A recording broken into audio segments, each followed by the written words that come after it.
সকালে ঘুম থেকে ওঠার আগে আমার সাইবার কল চলে আসছে, ওর নাকি প্রচন্ড পেট ব্যথা করছে। প্রথম অবস্থায় আমি বুঝতে পারিনি আমার সাইবার কেন পেট ব্যথা করছিল, তারপর তো বুঝেই গেলাম কেন পেট ব্যথা করছিল। তারপর তাড়াতাড়ি ফ্রেশ হয়ে রেডি হয়ে পেট্রোল পাম্পে চলে গেলাম তেল ভরতে। তারপর দেখা যাক আমার সাইবার জন্য বাজারে গিয়ে পেট ব্যথা কমার জন্য কিছু করতে পারি কিনা।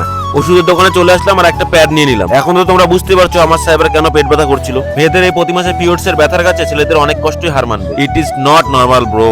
ওষুধের দোকান থেকে বেরিয়ে হাঁটতে হাঁটতে চলে আসলাম আমার বন্ধুর দোকানে।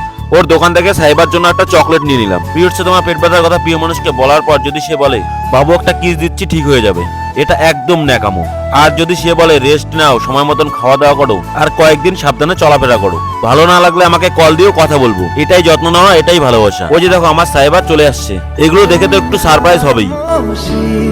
तुम ही हो मेरी बात बात बात बात भी बात बात बात बात भी तन्हा। Thank you for watching, bye, see you.